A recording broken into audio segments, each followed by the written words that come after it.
Hey folks, welcome back to Keith's Garage. In this episode, I'm going to add an auxiliary 6-volt electric fuel pump. This will not be my primary fuel pump. I am adding a secondary fuel pump. The mechanical fuel pump on this car works just fine. If it was 1950 or 1960 or whatever, I have no reason to add an electric fuel pump to this car. But today, there's ethanol in our fuel, and ethanol causes vapor lock, worse than it used to way back in the day. It has a lower boiling point, and it turns the fuel into a vapor when it gets too hot. And normally, I run non-ethanol fuel, and it works great. I don't really have a problem. When I do have problems is when it's around 100, 110 degrees Fahrenheit, and I'm not able to travel at a decent rate of speed, and I have seen my fuel vaporize and have just a little hiccup of vapor lock, but I've been able to get out of it. But I'm traveling to a very dry desert location here in the next month, and we can see 100 degrees Fahrenheit pretty easily. I'm going to be about 4-hour drive from home. I don't want to take the risk. I may not be able to get ethanol-free fuel there. So I'm going to install a backup pump. So just on Amazon or wherever where you'd like to buy your stuff, this is the exact pump I've got on my Plymouth as well. It's just a 6-volt pump. Comes with a little filter. Doesn't matter. It'll work however you hook it up. Just check your flow. Positive ground, negative ground. This car happens to be positive ground. I'm going to wire it up to my car. Fuel comes in here through this little filter out the pump. And I'm going to put it under my car somewhere. On my Plymouth, I have it on the firewall. On my Plymouth, it is after the mechanical pump. And it sucks through the mechanical pump, no problem. I can get it to fill up my fuel bowl before I even start my car. It'll suck through the mechanical pump. It works well. On this one, I'm probably going to put it down under the car, I'm thinking.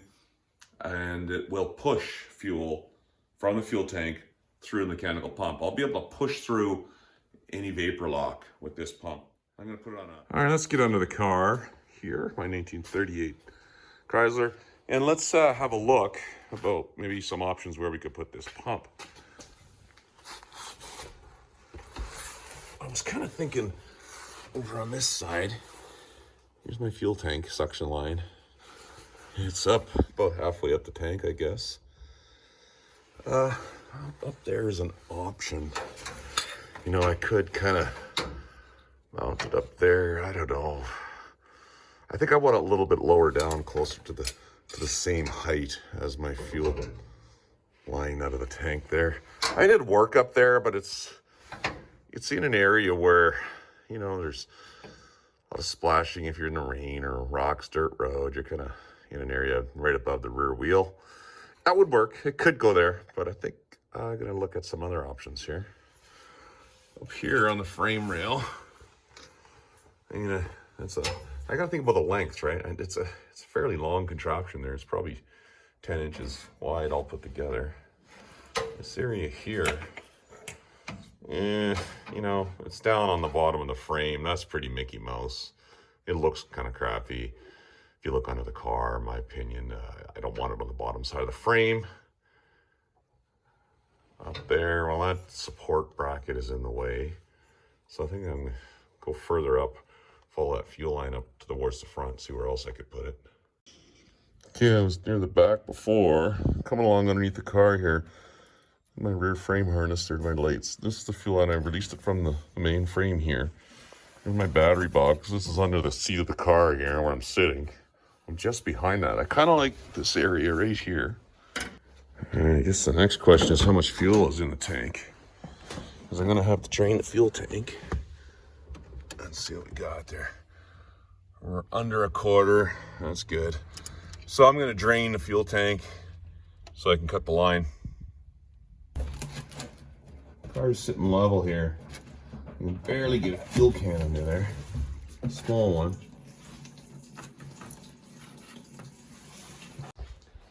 All right, well, that fuel tank is draining. I'll round up some stuff I need. These are excellent. I love them. Channel lock pliers, wires. I got an inline fuse, a mini fuse holder. I'm going to hide that up under the dash, so I'm going to power it. I'm going to probably power it right off the, when you turn the key switch on, immediately the fuel gauge comes on. So I'll probably tee it into the fuel gauge circuit so I have power as soon as I turn the key on. I don't want to wire it straight to the battery. Micro fuse, that's 12 gauge wire. It's probably overkill, but I'm going to wire it with 12 gauge wire, I think. So I'm going to put that into the voltage, splice it in to the electrical feed to the pump. That way if the pump starts to fail or burn out, the fuse will melt and it'll cut electricity to the pump. That's a safety thing. I'm going to run 12 gauge wire. I've got the spare stuff here when I wired up my Plymouth spare wire. I'll run a 12 gauge. And I found this little piece of strap of rubber I had laying around my toolbox. I think I'm going to cut a piece. This is for mounting the pump, right? You just bolt it together and bolts to the frame. I'm wondering if I can fit a piece of rubber inside of here to mount the pump. It'll probably make it a little quieter and isolate it from, I'm thinking of doing that, right? Wrap it around the pump. We'll see, I'll try that. I got to run down to the parts store and get a momentary switch. So being this is 6 volt, I don't know how many amps this thing is. It's probably going to need about 5 amps or so to run it. So I'll make sure I get a switch that's rated for around 10 amps. That should be plenty. All right, head down to the parts store. Let's go see what we can find there. All right, they don't quite have what I'm looking for here. They've got on-off switches, but they don't have momentary switches. So I think this is a pretty cool switch. You just push it, but it's too modern looking for my car. I guess I could hide that, but it's pretty big. But I don't think that's gonna work. I'm gonna just go with this one and see what I can find. I put one of these in my Plymouth. On off. Now 15 amp, 12 volt. That'll be about 7.5 amps for a 6 volt system, so that'll be just fine. You do not need to find a 6 volt switch. All right, now I'm gonna put the pump together. I'm putting some super thread sealant on here, Permatex, high performance. I like it, it's good stuff. It's resistant to gasoline as well. I like it. We're just gonna make sure those threads are well sealed so they don't leak. All right, looking under here. This is actually my AM antenna here, these 2 bars hidden underneath the running boards here. This is my fuel line on the inside here. And I kind of like that area. I think I can get my fuel pump to sit right up there. On the inside of the frame rail. Nice and flat, there's a hole up there. See it there? I can bolt it to that spot. I think that's what I'm gonna do right there.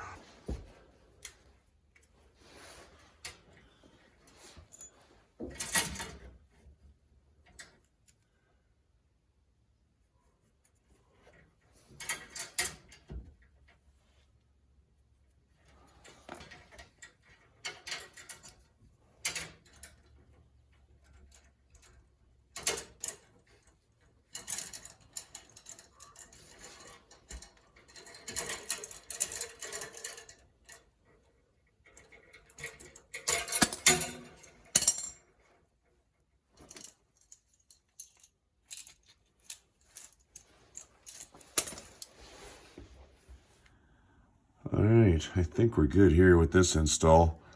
The kit did come with these sprung hose clamps, but I prefer to upgrade to something more heavy duty.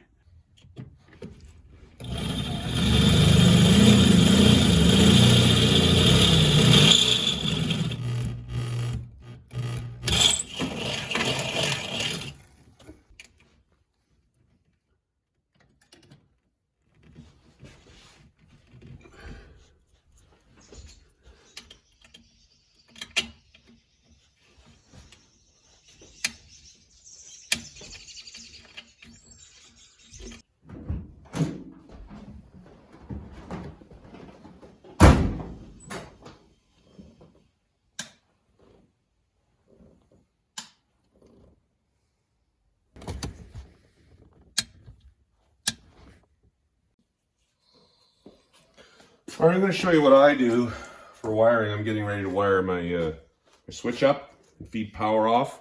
I found 6 volts at the key switch when the key switch was off, so that's my hot wire. Then I turned the key on and I found 6 volts at the other output wire, so that's switchable. So I'm going to tee in my fuel pump to the key switched 6 volt power. I found the wire, I trimmed it, I'm going to splice it, I'm going to show you what I do. You don't have to solder, I like soldering. I don't like using cheap butt connectors. So I can't show you this very well while doing it in my car, so I'm going to do it here as an example for you guys. Again, I'm going to pre-tin a wire here, put a little bit of solder on my tip, hold it near the base of the wire or so, until the heat transfers up. There it is, see it's melting at the top, my soldering iron's at the bottom.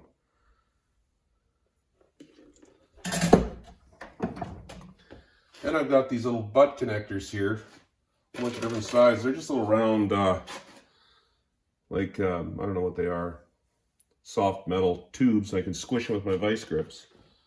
If I have 3 wires, let's assume this is my original wire off the ignition switch. I want those connected. I'm going to put them inside of this connection here, like this. Now, those are pre-tinned, remember? I'm going to squeeze them with my vice grips so that they're flat. They're locked together then. Let's use the vise here. Let's lock them together.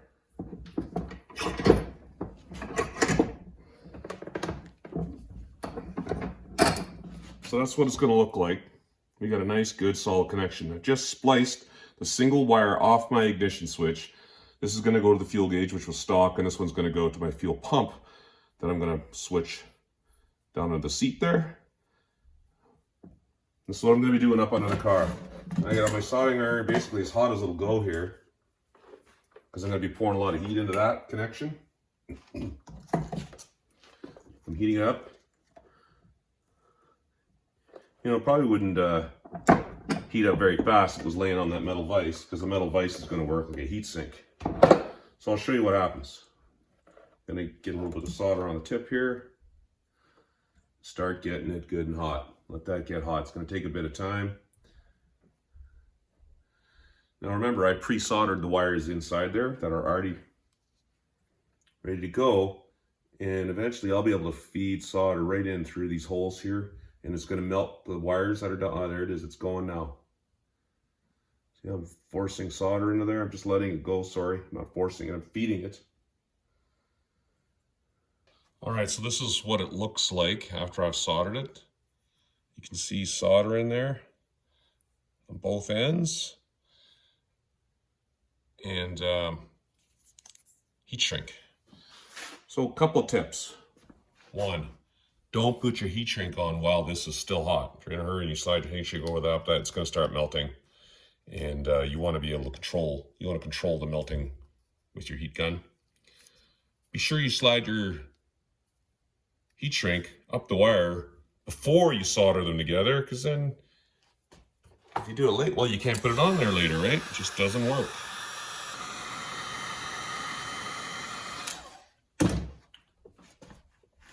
Now, we've got a spare ignition switch here, and I want to show you something. It's important.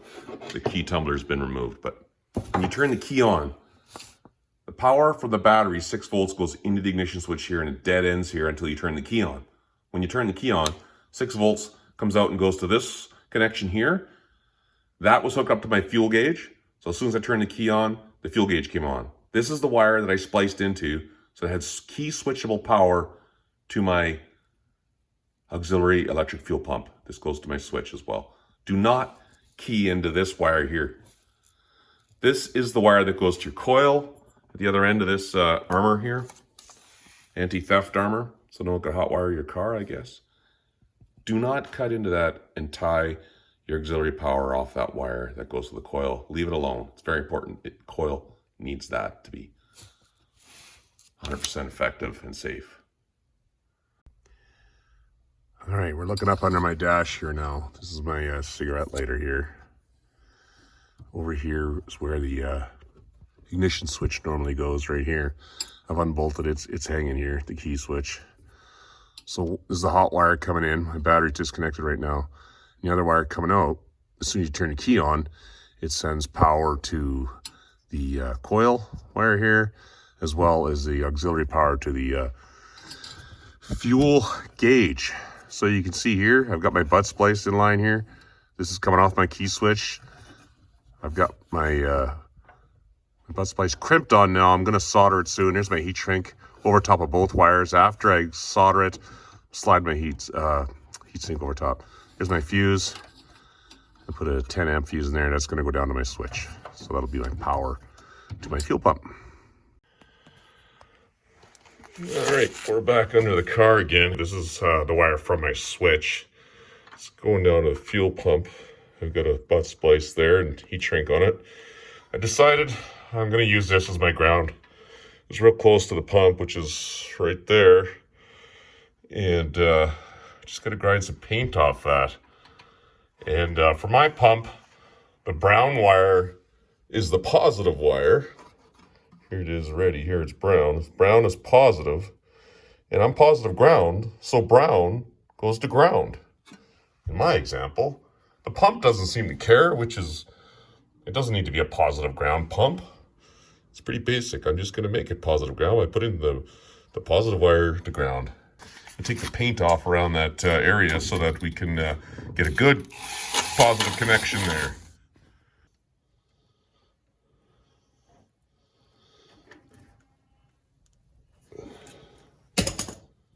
So that's good. My heat shrink's ready to go over it, like that, right? There we go. Now, crimped, soldered. I think she's gonna make a few years, eh? Slide that heat shrink up there.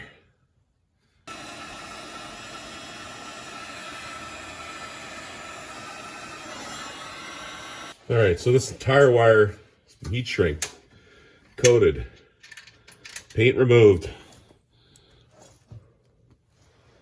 lock washer, and a nut. Hopefully that'll do it for a few decades. You know, I gotta say, this whole wiring stuff is taking longer than I anticipated. Not that I'm in a hurry or anything. I don't get paid by the hour here. This is a hobby at home. But you want to do it right, or the best of your ability, whatever that is. Don't cut corners. Just solder and heat shrink it. Lay your wires, you get good grounds. There. I'm gonna get this kind of secured up. Wrap it up in some loom. Put a few zip strips there. We'll try this pump out. She's powered up now. All right, so if I turn the key on, the fuel gauge should go up, but the fuel back in the tank. There's no leaks there at the lines. All right, got power to the fuel gauge. We're watching the ammeter right here. I'll hit the switch. You can hear the pump working.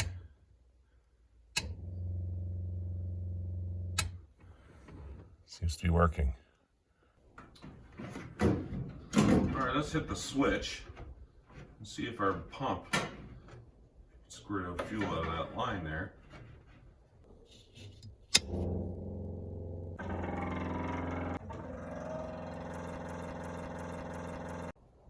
All right, so finally, let's see how much pressure this pump makes. I've got my fuel pump pressure gauge there hooked up to my fuel line.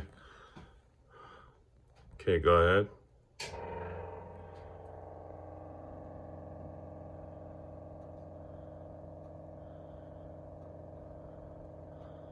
It's like 6 pounds, which is too much for this car, but it'll get me out of a vapor lock situation. All right, it's now time for the humbling lessons learned feature of this episode. Probably the least favorite for me, but probably the most important part for you.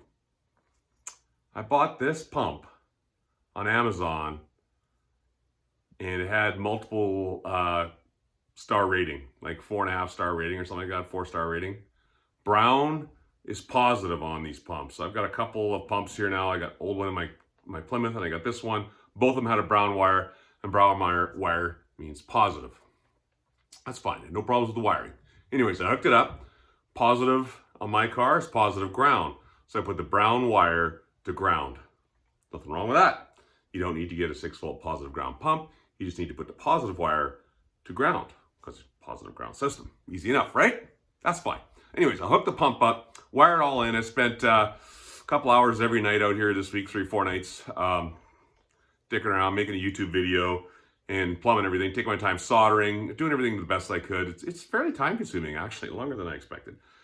And turned it on, and this didn't work. The pump did not work. It was drawing a heavy amp load, and it was not moving any fuel. I thought, well, did I screw up? What did I do wrong?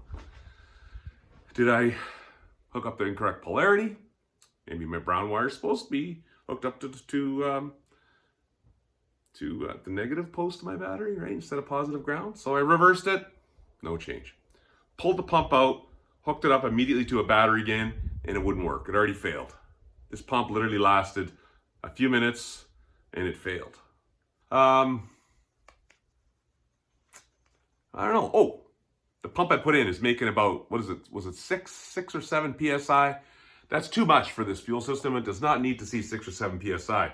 That extra pressure is going to push your float open sooner, maybe push it down, and you're going to run a rich carburetor mix then. You're going to have too much fuel in the carburetor. So this is a backup pump for me. It's a priming pump. I'm going to use it to prime my system after it's been sitting for a week or two and there's no fuel pressure in the lines. I'll just hit the switch. This will pump up, give me fuel pressure immediately. Then I'll switch it off and start the car in a mechanical pump. It's also designed for me to push through vapor lock if I ever have any problems with vapor lock on a hot summer day and I can't get ethanol-free fuel. It happens. So I'm not overly concerned about the what it was, 6 or 7 PSI that this pump's putting out because I'm not using it as my main fuel pump. If I were, there are better pumps out there. Carter makes a nice 6-volt pump. You can get it dialed right into exactly where you need it to go. It's a little bigger than this. It's probably a little bit more reliable. I'd recommend that if it's going to be your main fuel pump. And make sure you wire that up to a pressure switch. Maybe that's off your oil pressure. And so if you do have an accident, the engine stops or the oil pressure stops, the pump shuts off so it doesn't keep pumping, potentially causing an extremely dangerous flammable situation in the event of an accident and a fire. So that's something else to keep in mind. Other than that, went pretty well. Everything seems to be working well. I don't know if you noticed, but in the video, I did cut my brake line by accident. I was distracted. I was making a YouTube video, and I reached out with my cutter there, and I was trying to decide where I was going to put this pump on the frame, and I cut my brake line. It happens. Anyways, dumb move. Need a new brake line, as it turns out, anyways, because up near the master cylinder, it had a kink in it. The previous owner did not bend it properly, and he put a kink in the line. I took it right out, replaced the whole thing. Look at that. Look at that bend here. Over here.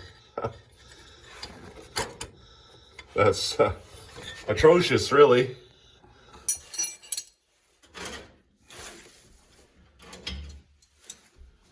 If you guys aren't building your own brake lines, and you need to, you should do it. You gotta practice. You're gonna screw up a few. I sure do. But I've done multiple brake lines now, and I'm feeling good about it. This little double flaring tool here allows me to do it right in place.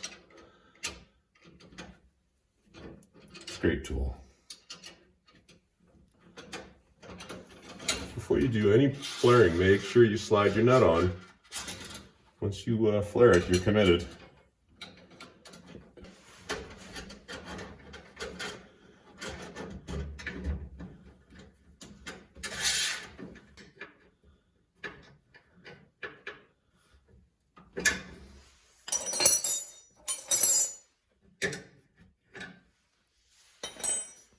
All right, it's probably a little bit better, I guess. That should pass, I think. Replace the whole thing. So, 2 good deeds done this week. Backup fuel priming pump and a new brake line. Bled the brakes. Things are going really well. Looks like I'm ready to put this car down off the blocks and hit the road here. So, that's about it, folks. Thanks for sticking around. If you like what you see, please subscribe or hit the like button. I'd appreciate that. And we'll see you on the next one on Keith's Garage. Have a good one.